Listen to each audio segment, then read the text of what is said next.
Hello everyone, जय जगन्नाथ। तो आइए इस वीडियो में हमने डिस्कस करने वाले directive principle of state policy यानी डीपीएसपी। जैसे हमने कहा कहते हैं जो डीपीएसपी रहे यानी कौन सी पार्ट में रहे, जानती हो ना। डीपीएसपी योगी कौन सी पार्ट में रहे, फोर्थ फॉर रहे ना, यानी आईवी में रहे ना, फोर्थ फॉर रहे। तो इसके बारे में हमने चर्चा करते हैं। काफ़ी सारे इंपॉर्टेंट क्वेश्चन है, वो सारे के सारे डिस्कस करने वाले, जिसमें 36 to 51 के बारे में डिस्कस करेंगे जो टीपीएसपी के बारे में बताती है। मुझे ये बताइए, पहले क्वेश्चन तो देखते हैं। मुझे क्वेश्चन से पहले ये बताना, डीपीएसपी कौन सी कंट्री से बरो करवाया गया है? Iris constitution. फिर इरिस ने कहाँ से बरो करी ये बताना मुझे। इतना इंपॉर्टेंट नहीं है, फिर भी बता देता हूँ। स्पेन से बरो करी है। हु कमेंट द डीपीएसपी आज the manifesto of AIIMS and aspiration. किसने कहा है यानी कमेंट करी है डीपीएसपी के ऊपर में कि डीपीएसपी आज the manifesto of AIIMS and aspiration. किसने कहा है? ये है केसी हुइयार। ऑप्शन बी तो राइट आंसर, केसी हुइयार। फिर ये जो गानविल ऑस्टिन देख रहे हो, इन्होंने क्या कमेंट करी है? इन्होंने कहा है कि conscience of the constitution. DPSP को कहा, क्या कहा? Conscience of constitution, conscience of constitution कहा है गानविल ऑस्टिन। क्लियर। तो और भी काफ़ी रहे। केटी शाह जो रहे, देख रहे हो, केटी शाह ने क्या कमेंट करी है? Cheque payable by the bank at its, है ना। Cheque payable by the bank at its own convention, at its, लिख देते फिर से, by the bank, by the payable by the bank, yes, payable by the bank at its own convince.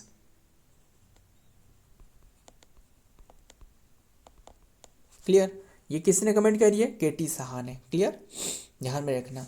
And और भी काफ़ी बातें रहने देते। मोरल जो पर्सपेक्टिव रहे है ना, मोरल पर्सपेक्टिव किसने जो कि कही है, यानी किसने डीपीएसपी को मोरल परसेप्ट फॉर द जो ऑथर रहे, moral perspective of the author of the state जो कहा है वो है BN राव ने, है ना, BN राव। ध्यान में रखिएगा।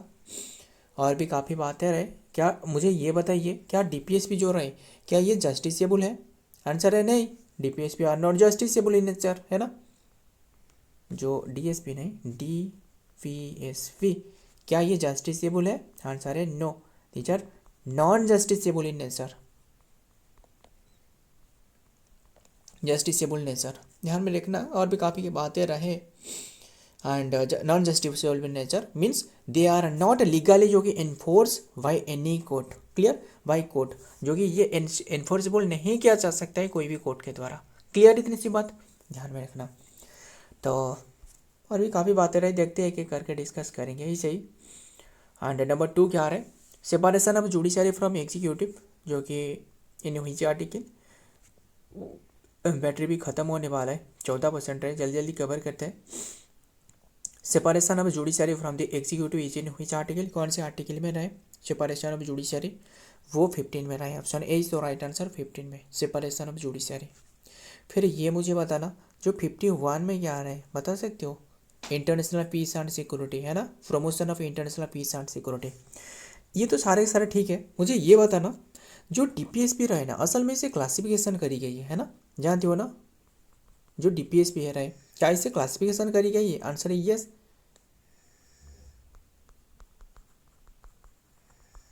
क्लासिफिकेशन। बताना कौन सी रहे? एक तो रहे सोशलिस्ट, और एक रहे गांधीयन, और एक रहे लिबरल।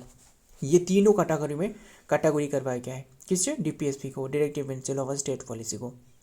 क्लियर, इतनी सी बात। एंड ये जो आर्टिकल रहे ना, सोशल में कौन से आर्टिकल रहे मुझे ये बताना। इसमें क्या आर्टिकल रहे, इसमें कौन से आर्टिकल रहे बताना, काफ़ी इंपॉर्टेंट है। ये है 38, 31, 39, 41, 42, 43, 43A एंड 47। ये क्या आ रहा है, ये सोशलिस्ट के बारे में बताती है, क्लियर, जो कि ये 47 तक रहे। एंड ध्यान में रखिएगा। एंड फिर जो गांधीयन में रहे, गांधीयन में क्या रहे बता सकते हो, गांधीयन में क्या रहे, ये तो इतने ही रहे 43A तक रहे।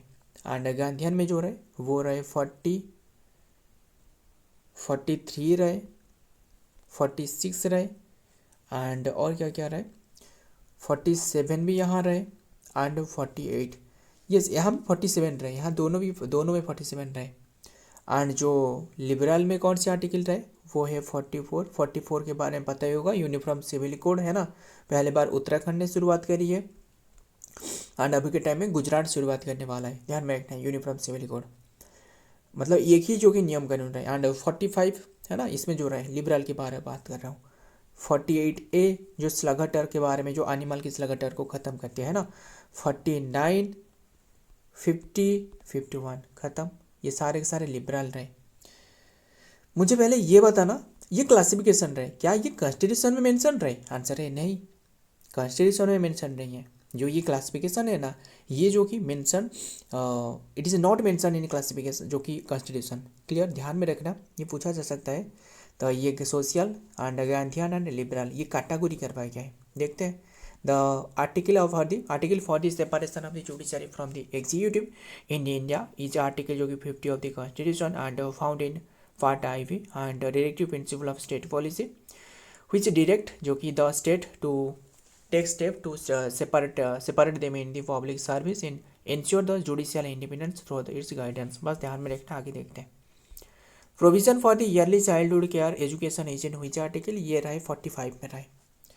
देखिए ये भी हमने डिस्कस करी है, ये तो 45 में रहे ईयरली चाइल्डहुड केयर। देखिए 21A में ये भी मतलब एजुकेशन के बारे में बताती है ना, ये भी एजुकेशन के बारे में रहे। ये जो एजुकेशन रहे ना, असल में ये एजुकेशन के बारे में बता रहा है, मतलब 6 to 14 ईयर जो एज जो स्टूडेंट रहे इनके लिए जो कि एजुकेशन के लिए बात कर रहे हैं 21 to A। फिर यहाँ जो 45 में क्या रहे, यहाँ जो रहे ये रहे असल में जो बिलो जो 6 ईयर रहे ना, 6 ईयर जो बिलो जो 6 ईयर रहे इनके लिए, यानी एजुकेशन हो गया या फिर जो न्यूट्रिएंट हो गया, वो सारे के सारे इन्हें प्रोवाइड करना। क्लियर इतनी सी बात। ईयरली चाइल्डहुड, क्लियर, चाइल्डहुड को जो चाइल्ड की जो कि केयर लेना, यानी न्यूट्रिएंट। असल में सिर्फ न्यूट्रिएंट के बारे में बात करते हो वो 47 आर्टिकल में मिलने वाला है, वो अलग है।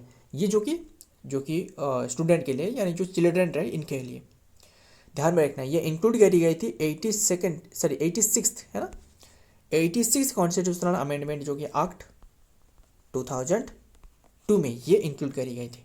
क्लियर, चेंज करवाया गया था जो कि subject matter of this article and shifted focus to the early childhood care and the education for the child below the age 6, जो 6 ईयर की एज की जो कि बिलो रहे ना, इन्हें जो कि एजुकेशन प्रोवाइड करना या फिर जो फूड प्रोवाइड करना, सारे के सारे। क्लियर, जिसे आंगनवाड़ी कहा जाता है। काफ़ी बेहतर है।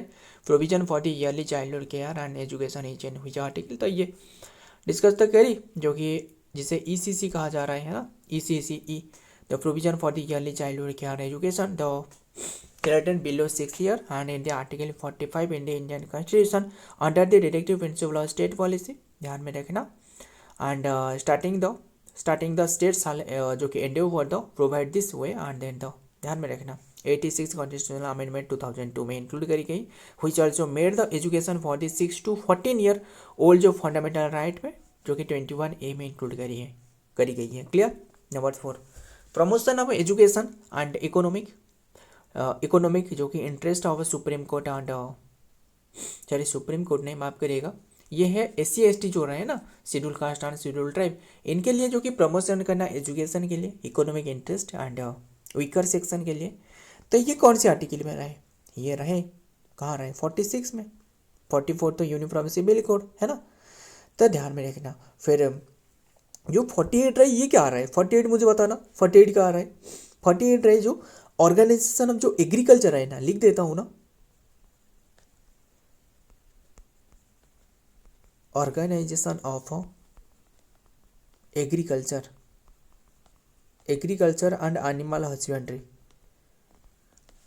है ना, एनिमल हस्बेंड्री, ये रहे 48 आर्टिकल में, ध्यान में रखिएगा।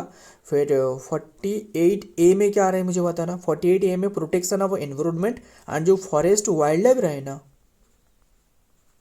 फॉरेस्ट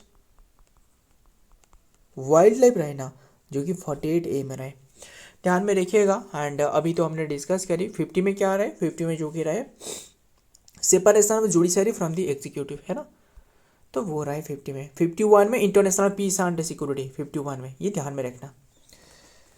हजारों बार हमने सारे के सारे डिस्कस कर रखे। 51A में पूछे तो 51A में वो तो ड्यूटी के बारे में, जो 11 ड्यूटी रहे, 11 ड्यूटी रहे, है ना, कौन सी ईयर में इंक्लूड करी थी ये मुझे बताना।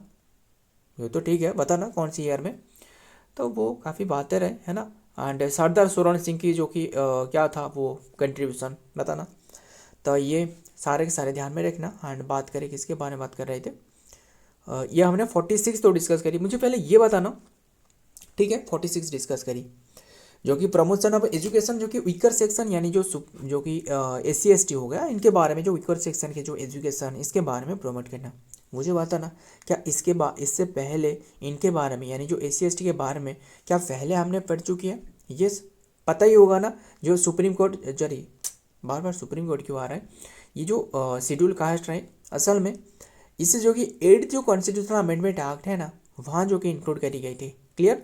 एंड वहाँ बताया गया था कि इनके लिए 10 ईयर तक जो कि आरक्षण दिया जाए। एंड तब से जो कि और भी काफ़ी सारे अमेंडमेंट के तहत ये 10 ईयर ऐसे कर करके बढ़ाते गए, है ना। 10 तो ये 8 हो गया, एंड 23rd हो गया, है ना। यहाँ जो कि आरक्षण की बात करता है सुप्रीम कोर्ट, सॉरी, जो schedule caste and schedule tribe की, ध्यान में रखना वो जो बातें रहे।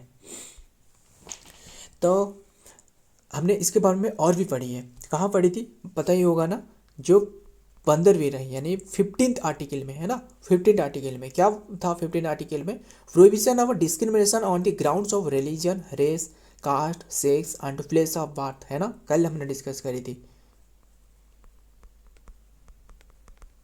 प्रोहिबिशन ऑफ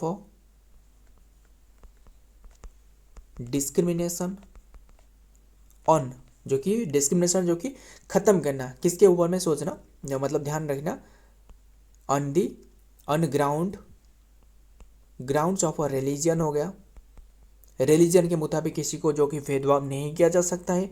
रेस हो गया, कोई भी कास्ट के लिए, सेक्स हो गया, या फिर जो कि प्लेस ऑफ बर्थ, कोई भी प्लेस ऑफ बर्थ हो, इसके मुताबिक किसी को जो कि भेदभाव नहीं किया जा सकता है, आर्टिकल 15 बताती है, वो तो ठीक है। फिर हमने इनके बारे में कहाँ पढ़ी, यानी जो schedule caste and schedule tribe के बारे में, देखिए हमने पढ़ी है, जो 15th था ना, वहाँ जो था 15th में क्या था, the state can make the special provision for women and children, the state can make special provision for women and children, है ना, इसके बारे में पढ़ी थी। यानी एग्जाम्पल क्या होने वाले, फ्यू जो मतलब बस सीट हो गया, जो मेट्रो सीट आप तो देखी होगी, फ्यू जो कि मेट्रो सीट आर रिजर्व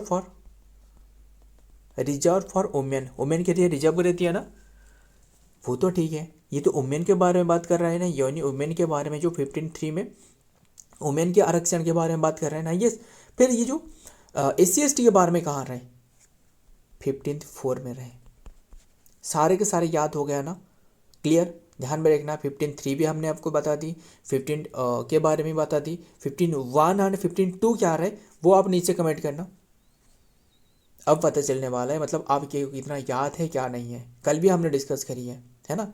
तो ये 15(4) क्या था, the state can make the special provision for the जो कि एडवांसमेंट ऑफ द जो SC ST कैटेगरी, लिख देता हूँ, है ना, लिख देता हूँ। 15(4) में यही था कि the state can make special provision ये काफ़ी इंपॉर्टेंट है, ध्यान में रखना। असल में मतलब सभी को पता है कि 15 में रहे, बट 15 में कहाँ रहे ये नहीं पता, सब आर्टिकल के बारे में नहीं पता, 15(4) में रहे। तो special provision for the advancement of SC and ST। Clear, ध्यान में रखिएगा, काफ़ी बातें रहे एंड देखते हैं और क्या रहे डिटेल में। The promotion of the education of the SC ST, बस ये रहे 46 में। आगे देखते हैं, यानी DPSP की बात कर रहा हूँ। क्या रहे नंबर 5 में, organisation of village panchayat. Organisation of village panchayat, ये जिन हुई आर्टिकल विलेज पंचायत, ये 40 में रहे। क्लियर, फिर 40 में रहे तो मुझे और भी काफ़ी सारे बातें बताना। 41 में क्या रहे, 41 में रहे right to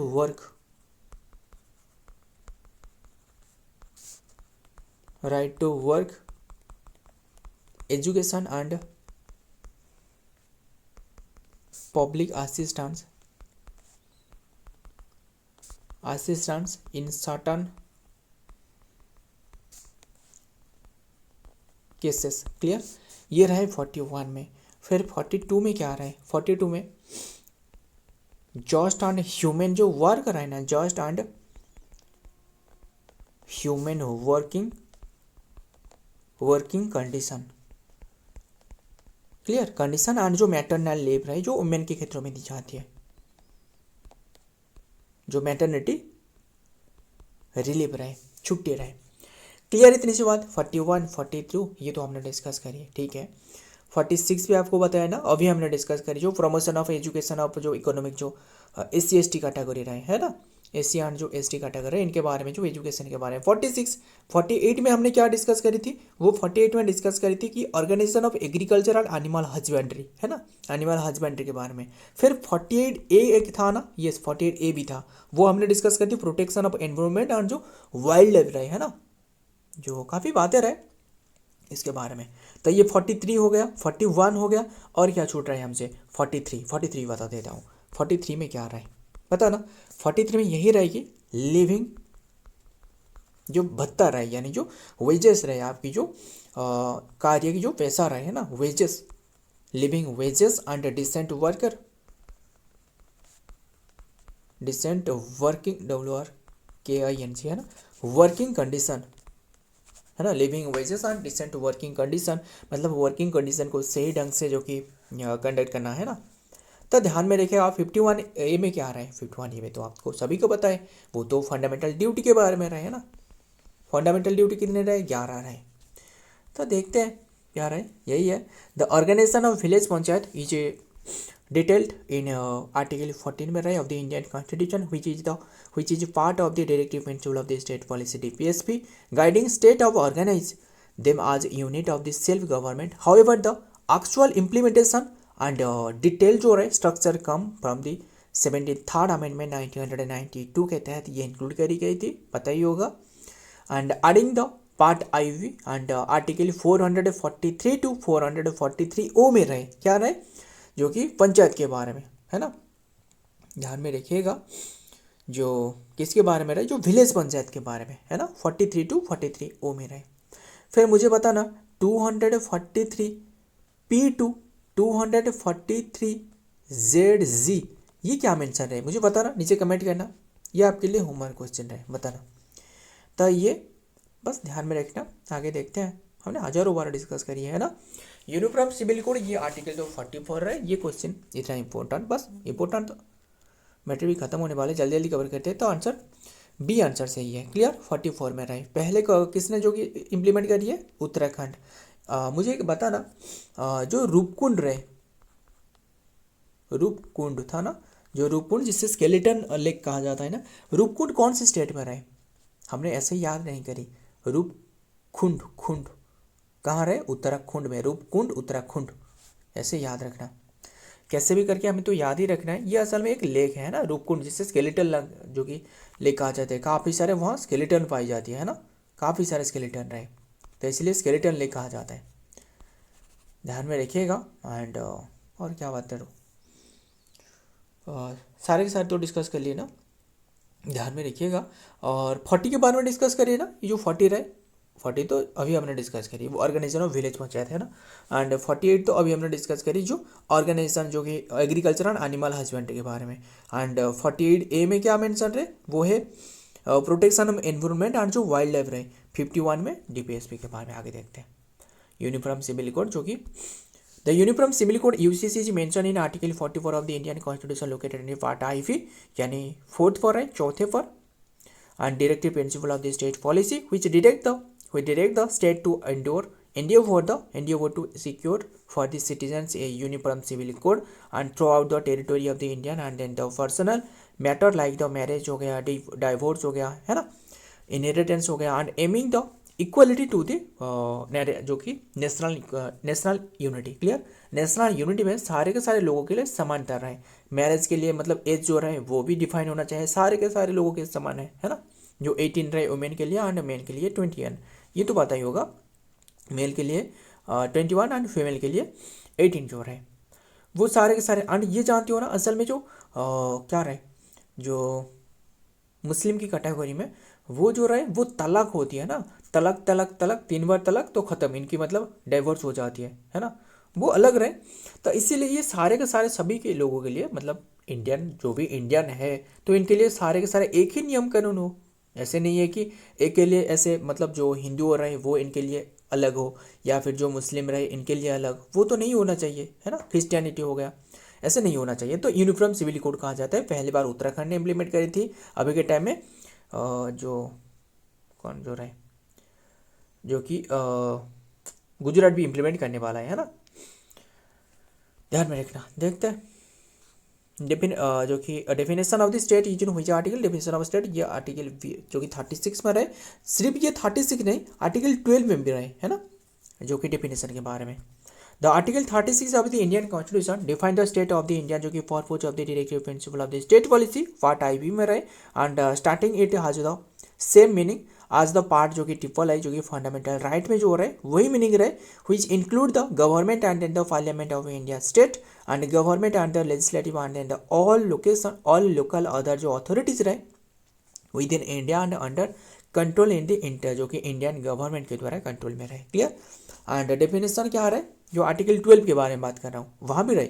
state is primarily found in article 12 of the Indian constitution of India and which defines it broadly to include the government of parliament and Indian state government and legislature and all local and other जो कि authorities within the Indian under and control and government of India primarily for enforcing fundamental right, part triple I में रहे।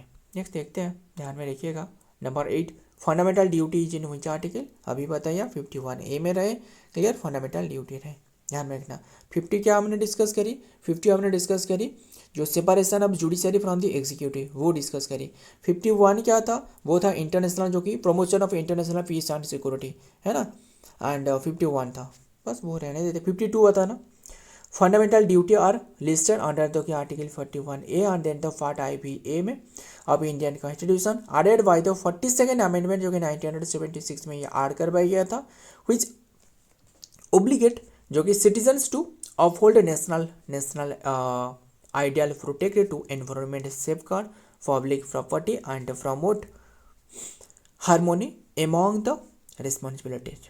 Next, and ये भी ध्यान में रखना, जो कि लोकेशन कहाँ रहा है, 51A में तो हो रहा है, जो बात कर रहा हूँ फंडामेंटल ड्यूटी के बारे में, पार्ट IV में रहे। एंड एडिशन जो कि करवाया गया था are by the 42nd amendment act 1976 में ऐड करवाया गया था। पर्पज क्या था, to remind the citizens of the India of their obligation, यानी इंडियन सिटीजन्स रहे इनके क्या रिस्पॉन्सिबिलिटी रहे वो ये बताती है। टूवर्ड्स द जो कि नेशन के लिए क्या रिस्पॉन्सिबिलिटी, सोसाइटी के लिए, फेलो सिटीजन्स के लिए, है ना, इनके लिए क्या रिस्पॉन्सिबिलिटी रहे। And encouraging the democratic and conduct the national commitment. Clear. And nature क्या रहे, they are the moral obligation and not legally enforceable, ये लीगली इन्फोर्सिबल नहीं किया जा सकता है, लाइक फंडामेंटल राइट जैसे लीगली इन्फोर्सिबल है ऐसे ये नहीं करी जा सकता है, but some are supported by the specific law. Clear. And number initially 10 later, जो कि इंक्रीज कर पाएगा 11। Clear. Addition of the education duty, जो कि 86 अमेंडमेंट 2002 में 11 नंबर की ये इंक्लूड करी गई। एंड फंडामेंटल ड्यूटी भी ध्यान में रखिएगा, जो 11 11 जो फंडामेंटल ड्यूटी रहे वो यहाँ रहे, क्या रहे, abide by the constitution and respect of national flag and anthem. हमें क्या करना चाहिए, नेशनल फ्लैग एंड एंथेम को वो रिस्पेक्ट करना चाहिए, clear. And follow the ideal of the freedom struggle, जो फ्रीडम स्ट्रगल यानी बापू की जो आइडियल रहे, आदर्श रहे, वो हमने जो कि ओबे करना चाहिए। प्रोटेक्ट द सोवर्जिनिटी, अक्षुण्णता जिसे कहा, sovereignty and integrity of India, India की अक्षुण्णता जो रहे वो हमें कंडक्ट करना चाहिए, है ना। And defend the country and render the national service when called open, मतलब जब भी ज़रूरत पड़े तो हमें नेशनल सर्विस देना चाहिए। एंड स्पिरिट ऑफ कॉमन, जो कि ब्रदरहुड, हमें जो कि भाईचारा जो रहे यानी भाई जो रहे, भाई भाई रहे, ये बजाय रखना चाहिए, है ना। स्पिरिट ऑफ कॉमन, जो कि common brotherhood, clear. And preserve the composition of culture, यानी जो कंपोजिट ऑफ कल्चर रहे यानी हमारे जो क्या रहे, जो कल्चरल हेरिटेज रहा है इसे बचा कर रखना, है ना, प्रिजर्व करके रखना, मतलब ध्यान में रखना काफ़ी बातें रहे। जो मान लो कोई भी जो नेचुरल हेरिटेज रहे वहाँ लोगों ने क्या करते हैं, इनके नाम लिख देते हैं ना, प्लस लगा कर ऐसे नाम लिख देते हैं, तो ये नहीं लिखना चाहिए, मतलब A+B ऐसे करके लिख देते हैं ना, पता ही होगा आपको इसके बारे में, नहीं पता, पता ही होगा ये बारे में, तो ये लिख देते हैं, ऐसे नहीं लिखना चाहिए। अगर लिख रहे हो तो ये आपके लिए कानून तौर पर ये भी मतलब दंडित हो सकते हो, इसीलिए ध्यान में रखिएगा एंड नहीं लिखना। तो preserve composition of culture and preserve करना, नेचुरल एनवायरनमेंट को प्रिजर्व करना, है ना। एंड 8 में क्या आ रहा है, डेवलप द साइंटिफिक टेम्पर पर, क्योंकि डेवलप करना, एंड सेफ गार्ड प्रोवाइड करना पब्लिक प्रॉपर्टी को, है ना। And strive for the excellent की तरफ जो कि बढ़ना। एंड ड्यूटी फॉर ऑल, जो कि पेरेंट एंड जो गार्डियंस रहे, इनकी ड्यूटी यही है कि to send their children at the age of the 6 to 14 year to children, clear. जो मतलब स्कूल के लिए भेजना, यानी सारे के सारे चिल्ड्रेन जो 6 to 14 ईयर रहे इन्हें जो कि स्कूल भेजना, हो गया ना क्लियर, ध्यान में रखना। आगे देखते हैं नंबर 9 क्या रहे, duty to raise nutrition standard and public health is in which article, कौन से आर्टिकल में रहे, ड्यूटी रहे जो कि न्यूट्रिशन प्रोवाइड करना, 47 में अभी बताया था आपको, है ना। आगे देखते हैं, न्यूट्रिशन प्रोवाइड करना यानी ये 47 में रहे, देखते हैं। एंड जो हार्मफुल जो टॉक्सिकेंट रहे इससे जो कि अवॉइड करना, organisation of agriculture and animal husbandry is in which article, वो रहे 48 में, ऑप्शन डी 48। फिर 48A में क्या था, हमने डिस्कस करी थी ना, वो था प्रोटेक्शन ऑफ एनवायरनमेंट एंड जो वाइल्ड लाइफ रहे, protection of environment and wildlife. The organisation of agriculture and animal husbandry is in, जो कि आर्टिकल जो कि 48 and Indian constitution which direct the state to modernize their sector and improve breeds and prohibit the slaughter of cow, जो स्लगटर काव रहे, काव की जो हत्या करी जाती है यानी कटाई करी जाती है, इससे जो कि प्रोहिबिट करना, बंद करना, जो काव्स हो गया, है ना, काव्स एंड अदर जो मिल्स हो गया, मिल्स ड्रॉट कैटल हो गया, and falling under the directive principle of the state policy, DPSP के अंडर में रहे, क्लियर, खत्म। सो फ्रेंड, आज के सारे के सारे क्वेश्चन रहे। वीडियो पसंद आए तो वीडियो को लाइक करना, दोस्तों शेयर करिएगा। मिलता हूँ और एक वीडियो में और एक इंपॉर्टेंट MCQ के साथ, तब तक के लिए जय हिंद, जय जगन्नाथ।